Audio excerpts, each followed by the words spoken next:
예, 반갑습니다. 오늘은 부활주일입니다. 주님께서 부활하셔서 우리에게 새 소망을 주신 놀라운 날입니다. 부활하신 주님께서 우리와 함께 늘 동행해 주실 줄 믿습니다.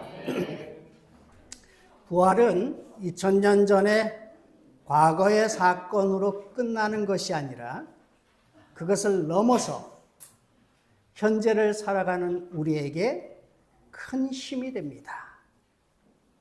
악을 두려워하지 아니하고 죽음을 두려워하지 아니하고 부활을 목격한 제자들의 삶은 악한 자가 박해하더라도 진리를 꺾이지 아니하고 두려워하지 아니하고 오히려 그들을 용서하며 사랑할 수 있는 놀라운 힘을 가지고 현재를 살아갔습니다. 여러분들, 우리에게 영원한 생명을 주신 주님, 그분 모시고 힘있게 남은 여생 살아갈 수 있기를 바랍니다. 아멘. 오늘은 부활절이고요. 오후에는 부활을 감사하며 기쁨을 표현하는 부활절 찬양제가 오후 2시에 있습니다. 끝나고 정성껏 식사도 준비했습니다.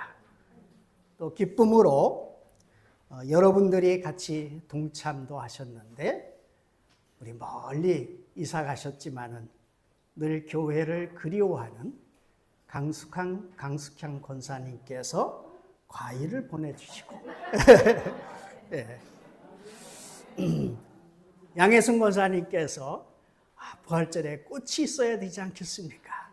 화분을 또 이렇게 강단에 올려주시고 이명 장로님께서 떡을 만들어 오시고 정혜석 집사님 가정에서 또 음식도 보태주시고 우리 베다니와 갈릴리에서 음식과 오후에 간식도 준비해 주시고 계속됩니다. 박태호 집사님 가정에서 닭강정도 준비해 주시고 이렇게 풍성하게 준비가 되었습니다. 마음껏 기쁨을 나눠주시기를 바라고요. 오늘 이 기쁜 날 그냥 지나갈 수 없다. 그래서 여러분들이 이 날을 기념해서 기념 촬영하시기를 원하시는 분은 식사 가기 전에 남아주시면 기념사진까지 촬영해 드리겠습니다. 또 무엇보다도 기쁜 것은 우리 박지훈 백찬송 집사님 가정의 둘째 박하승 2월 10일 날 출생해서 70일 만에 드디어 예배당 첫 예배를 드리게 되었습니다. 우리 아이 데리고 잠깐 나오면 우리 축복기도 하는 시간을 좀 갖고 축하해 주도록 하겠습니다. 미리 얘기하면 제가 말씀드렸거든요. 미리 얘기하면 준비 좀 하겠습니다 했는데 갑자기 오셔서 꽃다발을 준비를 못했습니다. 그래도 우리가 함께 기뻐할 수 있는 시간을 갖도록 하겠습니다. 자, 우선 이렇게 얼굴을 한번 보고요.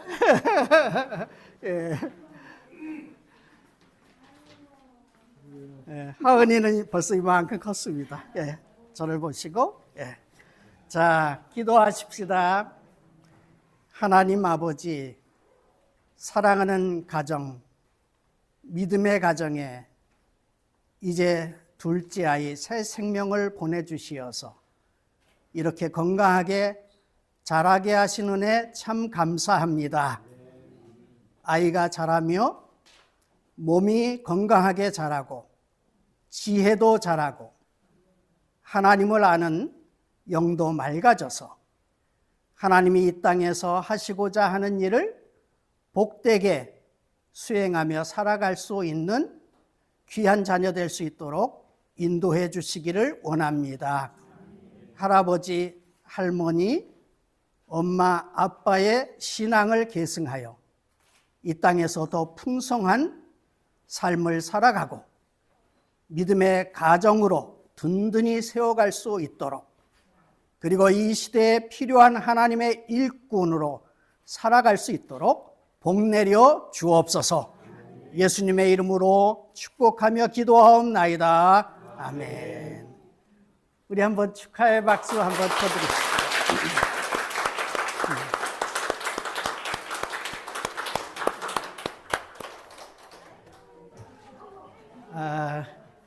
기쁨을 더해 주셔서 참 감사합니다.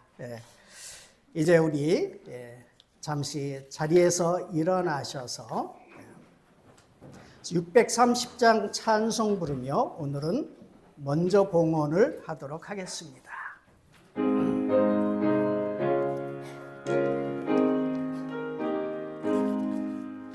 진리와 생명 되신 주 이 몸을 바치옵니다.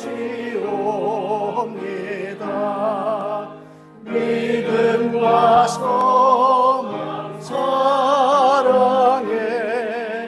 한 마음 되게 하소서.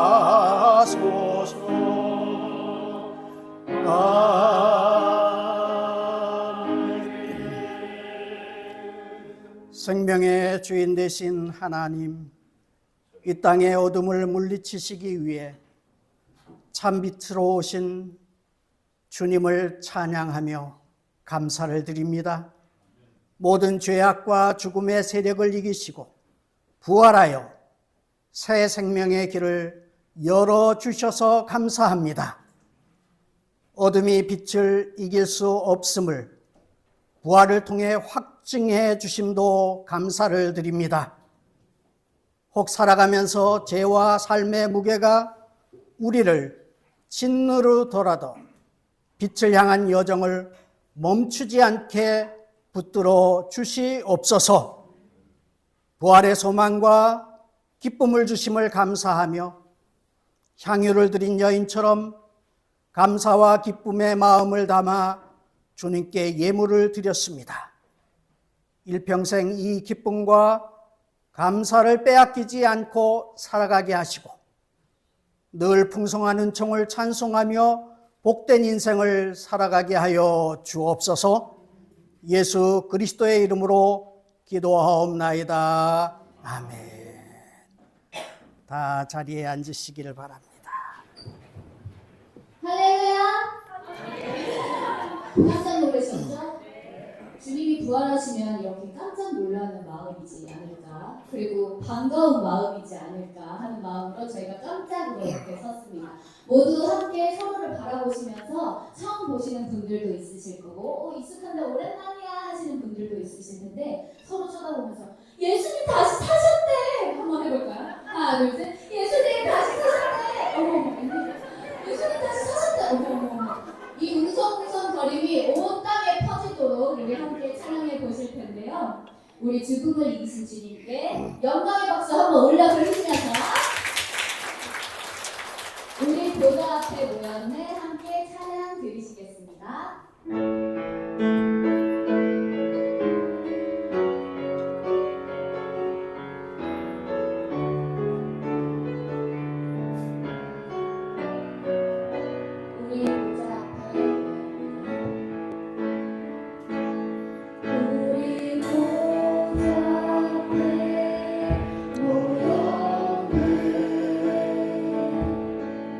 함께 주를 찬양하며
우리를 사랑하사 십자가에 달리시고 죽은 지 사흘 만에 부활하신 예수님을 믿으십니까? 아멘. 우리 함께 기쁨의 찬양을 드리실 텐데요. 죄에서 자유함을 얻게 하는 찬양 드리시겠습니다.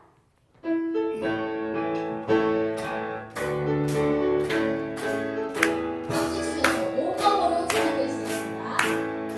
죄에서 자유를 얻게 하는 거절의 능력 주를 부르는 시몬을 위하여 승리하리 참 놀라운 능력이로다 주의 보혈 능력이로다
맞이하고 있잖아요. 이 봄날에 부활을 또 맞이했습니다. 부활과 봄은 새 생명을 싹 틔우는 그 희망을 노래한다는 공통점이 있는 것 같아요. 그래서 마지막으로는 부활은 봄이 오는 것 찬양 드리실 텐데요. 제가 이 찬양을 처음 들었던 게 어린아이의 목소리로 들었어요. 그래서 저희가 목소리는 어린아이가 아니지만 마음만은 받아들고 계시고 마음만은 하나님 앞에 늘 그 첫사랑을 기억하면서 우리가 새로워진 마음으로 이 가사를 묵상하시면서 하나님 오늘도 희망을 바라봅니다. 하나님을 바라보며 영원을 바라봅니다. 하는 고백하시는 마음으로 예배를 준비하시면서 부활을 봄이 오는 것 찬양 드리시겠습니다.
다 함께 기도드리겠습니다.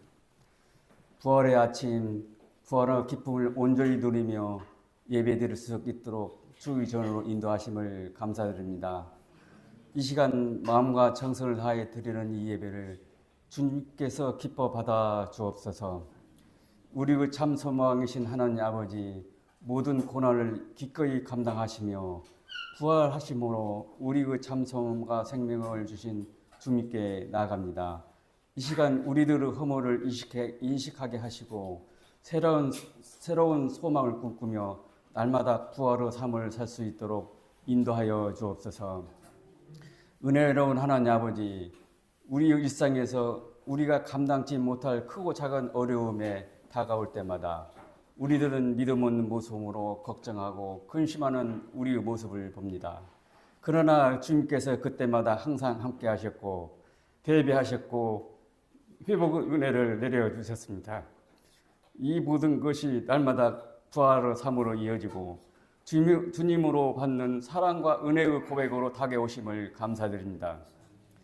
우리 교회를 사랑하시는 하나님 아버지, 보이지 않는 부분에서 서로 봉사하고 함께하는 모습이 부활의 주님을 실천하고 전하는 은혜를 주심을 감사드립니다. 좀 더 우리의 신앙이 주님 안에서 진리의 복음을 끝까지 지키며 성도들과 소통하며 삶으로 증거하며 살아가게 하옵소서. 우리나라를 위해 기도드립니다. 어려움에 처해 있는 우리나라를 하나 되게 하옵소서. 서로 생각이 다를지라도 서로 품고 섬기게 하옵소서. 이 땅의 모든 분야에서 주님이 주권이 세워지고 공의와 정의가 실천하며 하게 하옵소서. 특별히 우리 청소년과 청년들이 세상의 거짓과 절망 속에서 길을 잃지 않게 붙잡아 주시고 부활하신 하나님 안에서 하나님을 만나고 비전을 발견하게 하옵소서. 기쁨으로 부활절 위에 여러 가지 준비와 헌신을 기뻐 받아 주옵소서. 즐겁고 기쁨으로 준비된 기약부와 성가대의 헌신도 기뻐 받아 주옵소서. 오해 있을 풍성한 잔치에 함께 모여 기쁨을 나눌 수 있게 하옵소서. 춤추고 노래하고 여러 장기로 마음껏 기쁨을 함께하여 화평할 수 있게 하여 주옵소서. 이 시간 부활의 기쁨 소식을 전하실 두 분 목사님, 큰 성령의 능력으로 더하여 주옵소서. 말씀 속에서 주님의 음성을 듣게 하시고 말씀이 우리 힘이 되게 하옵소서. 예배의 중지 모임에서 말씀의 은혜를 서로 나누고 삶을 나눌 때 우리 신앙이 좀 더 풍부해지고 은혜의 시간이 될 수 있도록 서로 경청하고 지지해주는 시간이 되게 하여 주옵소서. 이 시간 부활의 의미를 새기며 예수님 이름으로 감사기도 드립니다. 아멘.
부활절에 우리에게 주시는 하나님의 말씀을 봉독하겠습니다.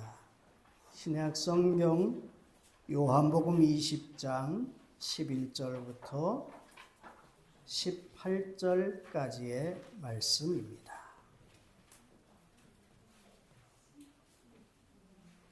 요한복음 20장 11절부터 18절까지의 말씀입니다.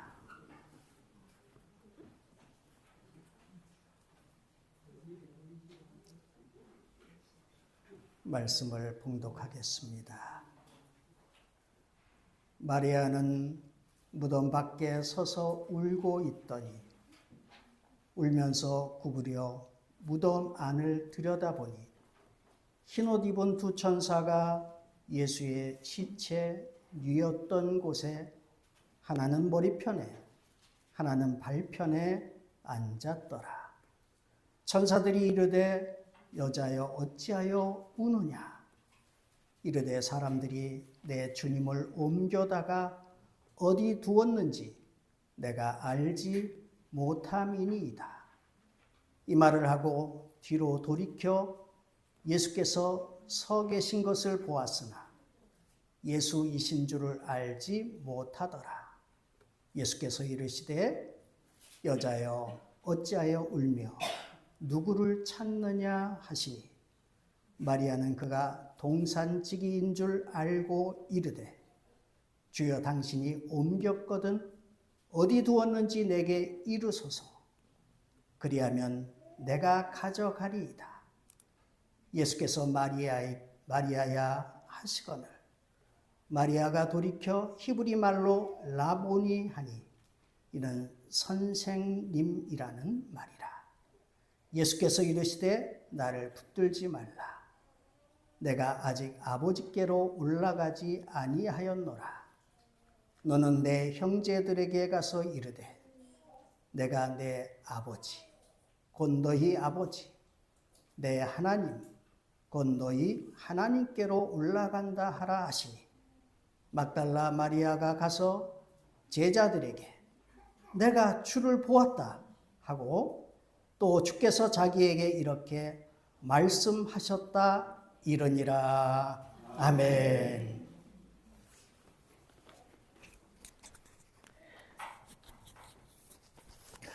할렐루야. 우리 옆에 계신 분들 한번 이 손 나눠 보시겠습니까? 주님의 이름으로 사랑합니다. 주님의 이름으로 축복합니다. 반갑습니다. 예. 오늘 아침에 우리 이경희 집사님이 저보고 메리 부활 그러시더라고요.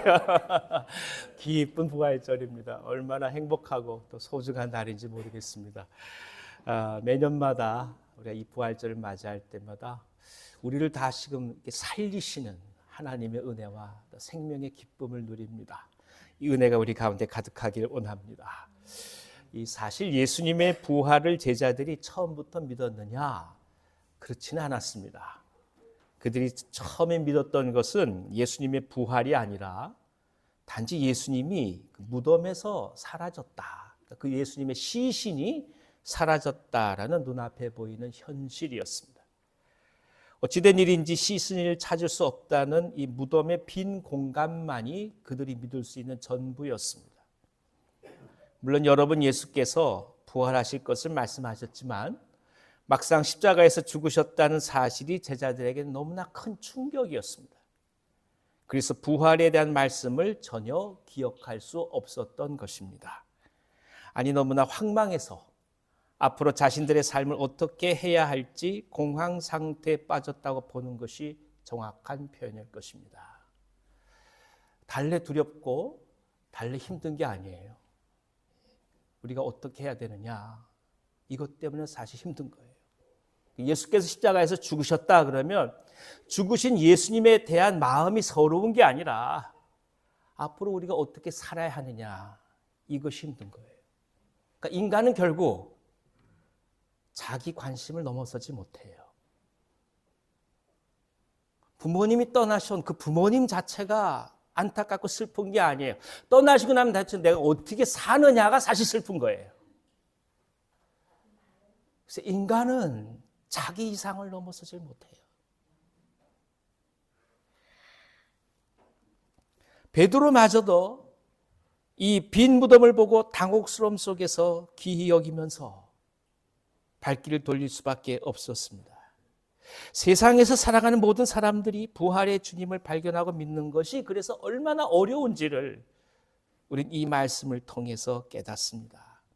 그러니까 신자들의 선택과 노력만으로 부활을 믿을 수가 없다라는 것을 깨닫게 됩니다. 하나님의 은혜가 있고서야 주님께서 우리를 붙드시고야 비로소 예수님의 부활을 우리가 믿을 수 있는 것이지, 우리가 단지 믿겠다고 해서 믿어지는 것이 아니라는 말씀입니다.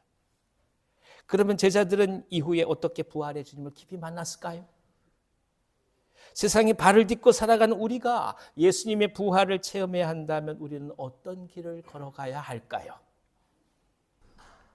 오늘 하나님께서는 그 해답을 마리아를 통해서 저희 가운데 허락해 주고 계십니다. 11절부터 14절까지 읽어주십시오. 마리아는 무덤 밖에 서서 울고 있더니 울면서 구부려 무덤 안을 들여다보니 흰옷 입은 두 천사가 예수의 시체에 누웠던 곳에 하나는 머리편에 하나는 발편에 앉았더라. 천사들이 이르되 여자여 어찌하여 우느냐? 이르되 사람들이 내 주님을 옮겨다가 어디 두었는지 내가 알지 못함이니이다. 이 말을 하고 뒤로 돌이켜 예수께서 서 계신 것을 보았으나 예수이신 줄은 알지 못하더라. 제자들에게 예수님의 시신이 사라졌다고 말한 마리아는 다시금 무덤에 돌아왔습니다. 그녀의 울음은 단지 흐느껴 우는 정도가 아니었습니다. 본래 이 말의 뜻은 대성통곡했다라는 뜻입니다. 이미 유대인들의 적대감은 극도에 다다랐기 때문에 예수님의 시신을 도적질 해간다는 것은 충분히 예상할 수 있는 일이었습니다. 결국 예수님을 위해 아무것도 할 수 없다는 사실, 죽으신 이후에 주님을 위해서 아무것도 해줄 수 없다는 사실이 이토록 더더욱 마리아를 슬픔 속으로 몰아갔던 것입니다. 아마도 이 처절한 고통은 마리아의 일생 가운데 가장 큰 난관이었을지도 모릅니다. 예수님께서 십자가에서 죽으심을 당했을 때 견딜 수 없는 슬픔을 조금이나마 극복하려고 하고 있었던 바로 그때에 청천벽력처럼 다가온 예수님의 시신이 사라진 사건이 마리아에게 너무나 큰 충격을 주었기 때문입니다. 가장 큰 상실이요, 견디기 어려운 참혹한 현실이었습니다. 그렇습니다. 인생에는 이처럼 큰 절망이 찾아올 때가 있습니다. 누구나 자신의 삶에서 견디기 어려운 어두움의 터널을 만납니다. 하지만 단지 울 수만 없습니다. 이 절망이 절망으로 끝나는 것이 아니라 새로운 희망을 바라볼 수 있는 기회임을 성경은 오히려 이 사건을 통해서 우리 가운데 증거하고 있기 때문입니다. 바로 그 증거가 무엇이냐 하면 마리아의 절망이 있는 곳에 흰옷 입은 천사들이 동시에 존재했다라는 사실입니다. 마리아는 상실감에 젖어 있지만 모든 것이 다 끝났다고 생각할 수 있다고 하지만 그러나 그 자리에 천사들이 있었다는 거예요. 통곡의 현장에 천사들이 있었고 절망의 순간에 희망의 메신저들이 있었습니다. 모든 것이 사라졌다는 공허함 속에 새로운 시작을 알리는 천사들이 임재했다는 것입니다. 그러나 현실의 중압감이 너무나 커서 마리아는 뒤로 돌아섰으면서도 예수님을 알아볼 수가 없었습니다. 이것이 바로 인간입니다. 무슨 말이겠습니까? 먼저 사람들은 삶의 현실을 너무나 중대하게 느끼기 때문에 종종 이미 서 계신 예수님을 알아볼 수 없다라는 것입니다. 예수님이 사라진 것이 아닙니다. 와 계시고 서 계시고 그것도 부족해서 천사들을 보내신 것처럼 수많은 사건들로 예시하셨습니다. 심지어 체험하게 하셨지만 오늘의 현실에 우리 자신들이 묶여 있으니까 결국에는 예수님을 알아볼 수 없는 지경에 이를 때가 많다는 것입니다. 상실 속에 빠져 있으면 예수님이 보이지 않는 거예요. 인간은 이처럼 자신의 걱정과 근심 속에서 모든 것을 바라보려고 하는 경향성이 있습니다. 마치 달리기를 할 때 전력으로 달려가면 앞에만 보이고 옆은 흐릿하게 그렇게 보이지 않는 것과 마찬가지입니다. 진실이 앞에 있다 하여도 두려움의 생각이 가득하게 되면 마치 안개처럼 눈앞이 흐려지게 됩니다. 그래서 바라봐야 할 것을 바라볼 수 없게 됩니다. 그래 우리는 기도합니다. 행여 우리가 이처럼 이미 와 계신 주님을 지금 알아볼 수 없는 우를 범하지 않도록 그렇게 간구하는 것입니다. 자, 그런데 예수님은 그런 마리아를 그냥 두셨을까요? 그냥 내버려 두셨을까요? 오히려 그녀에게 찾아오셔서 예수께서는 말씀하십니다. 15절 읽어주십시오. 예수께서 이르시되 여자여 어찌하여 울며 누구를 찾느냐 하시니 마리아는 그가 동산지기인 줄 알고 이르되 주여 당신이 옮겼거든 어디에 두었는지 내게 이루소서 그리하면 내가 가져가리이다. 여자여 어찌하여 울며 누구를 찾고 있느냐. 상실 속에서 아무것도 보이지 않는 거예요. 고통에 들어가면 그 모든 것도 우리 가운데 영향을 미치지 못하는 것처럼 느껴요. 그때 말씀하세요. 왜 울고 있느냐. 그리고 도대체 누구를 찾고 있느냐. 결정적 순간에 예수님은 마리아에게 당신을 보여주십니다. 그의 백성들이 당혹과 혼미 속에서 주체하지 못하는 슬픔 가운데 있을 때 예수님은 자신을 나타내십니다. 현대적 의미에서 바라본다면 하나님의 말씀을 통해서 예수님은 찾아오십니다. 사랑하는 주위의 사람들을 통해서 보이십니다. 어느 경우에는 우리가 겪는 일들을 통해서 자신을 보여주시기도 하셨습니다. 예수님은 언제나 우리 가운데 계시면서 당신의 존재를 말씀하셨습니다. 그러나 마리아는 오히려 그 예수님이 아리마대 요셉이 고용한 그저 동산지기인 줄 착각하고 말았습니다. 예수께서 오셨지만 그분을 알아볼 수 없어서 단지 그 예수님을 동산지기에 한정하고 있는 것입니다. 마음의 눈을 열지 못하면 이처럼 생각의 굴레에 갇혀서 모든 것을 그렇게 판단할 수밖에 없는 것이 인생입니다. 가장 위대한 하나님이 자신 앞에 서 있지만 현실의 슬픔에 갇혀서 하찮은 동산지기의 역할만을 기대할 수밖에 없는 사람들. 그것이 때로는 세상의 현실이요 인간의 모습이라 할 수 있지 않겠습니까? 자, 그러면 이제 이 마리아로 상징되는 것처럼 생각의 틀에 갇혀있는 인간에게 아무런 희망은 없는 것일까요? 예수님은 자신을 바라보지 못하는 마리아의 믿음을 탓하시면서 그 자리를 떠나셨을까요? 아닙니다. 16절을 읽어주십시오. 예수께서 마리아야 하시거늘 마리아가 돌이켜 히브리 말로 라보니 하니 이는 선생님이라는 말이라. 예수께서 마리아를 향하여 친히 그녀 이름을 부르십니다. 마리아야. 이름을 부르는 것은 각별한 의미이죠. 히브리인들은 이 이름을 철저한 인격의 상징으로 여겼습니다. 그리고 정체성을 나타내는 증거로 여겼습니다. 예수께서 부르시는 것은 잊었던 마리아의 정체성을 살리는 것이요, 온전히 자신이 있어야 할 믿음의 자리로 되돌려 놓은 회복의 음성이었습니다. 너 절망이 아니다 이거예요. 너 상실이 아니다 이거예요. 너 공허가 아니다 이거예요. 너는 마리아야. 생명을 얻은 마리아야. 나의 제자 마리아야. 살아가야 할 이유가 있고 그리고 그렇게 할 만한 은혜를 받은 마리아야. 이렇게 부르시는 거예요.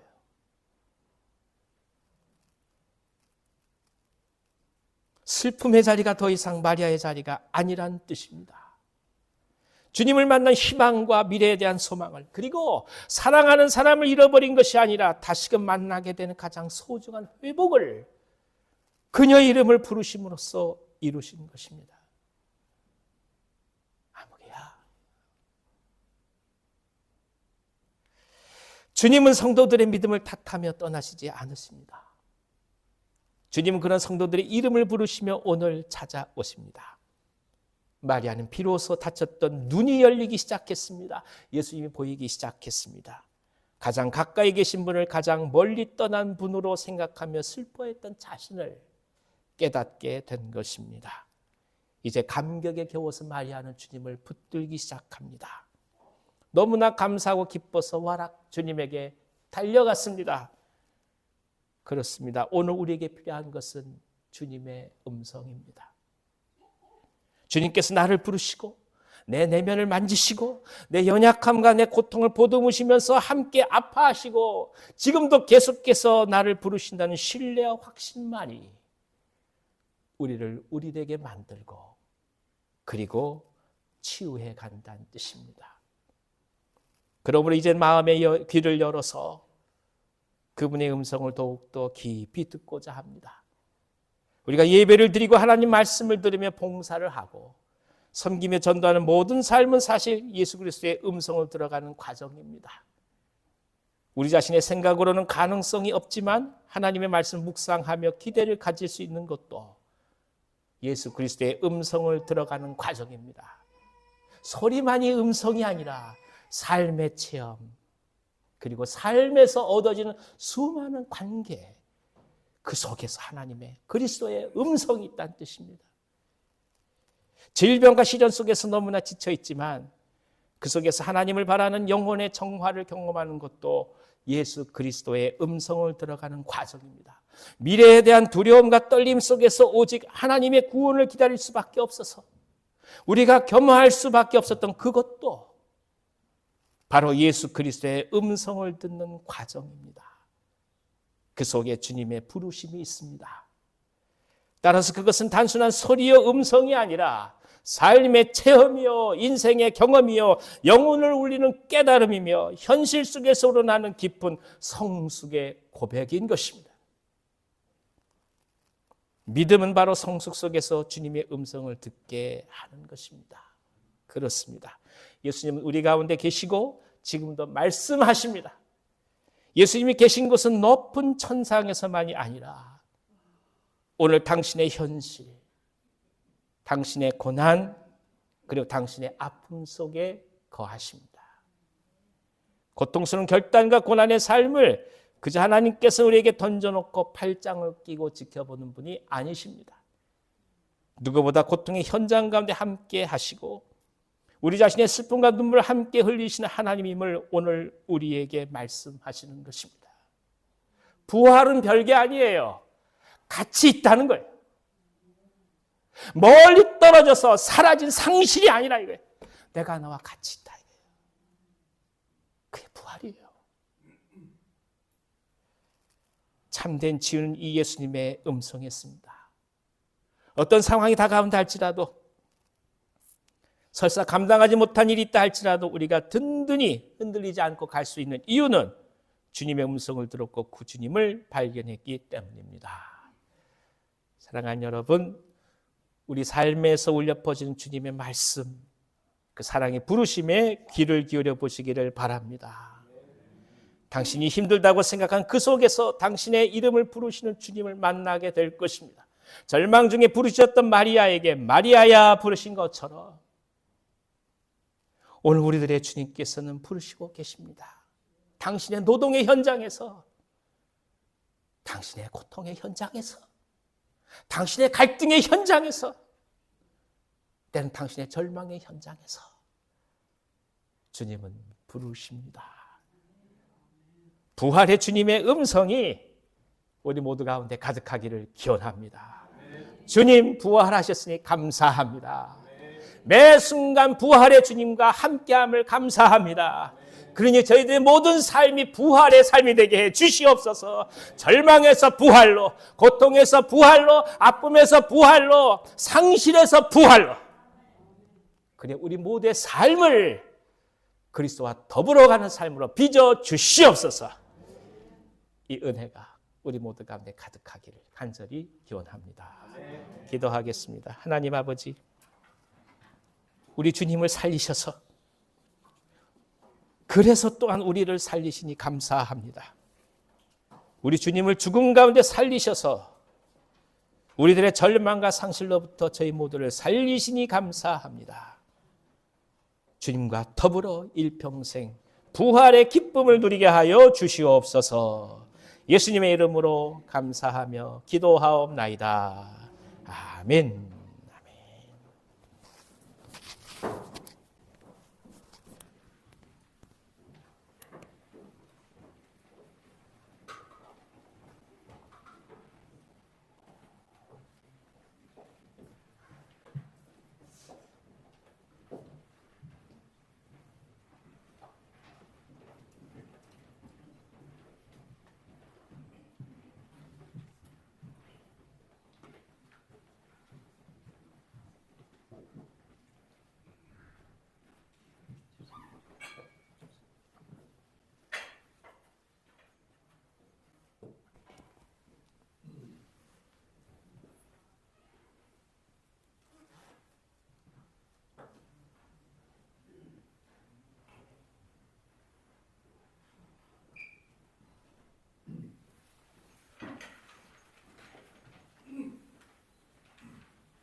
다 자리에 일어나셔서 부활 찬송 160장 찬송하십시다.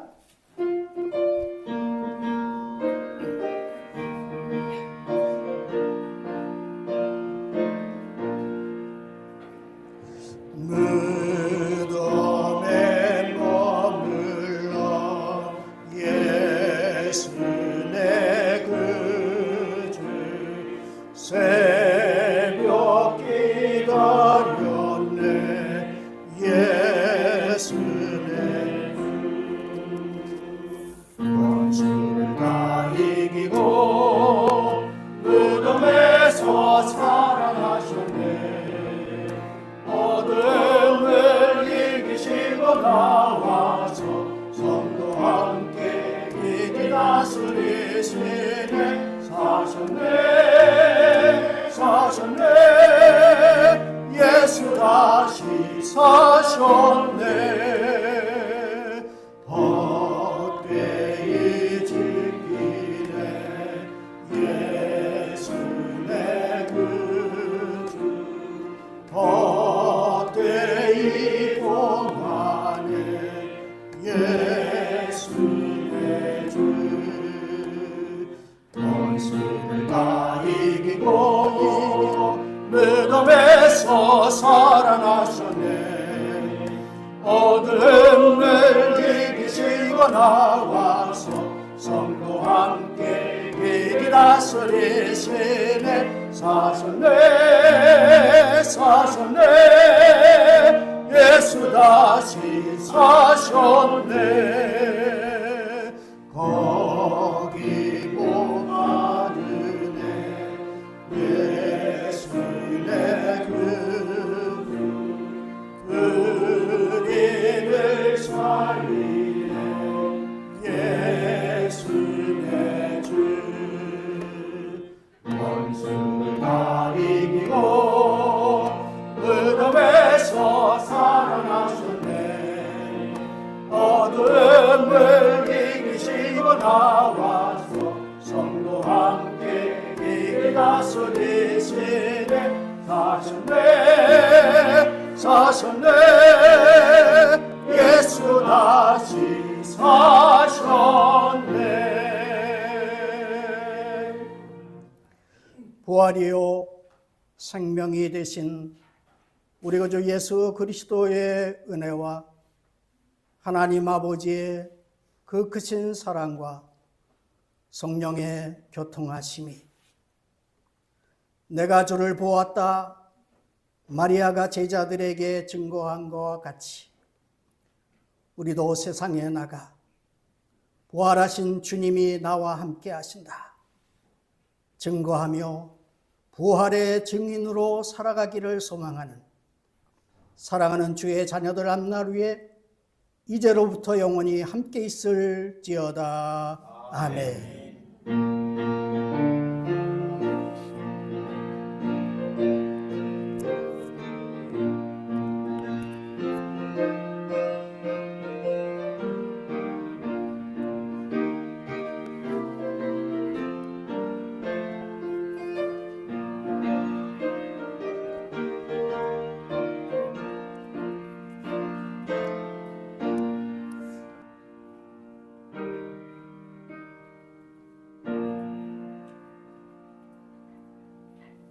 그대로 계시고요. 좀 모이고요. 사진 안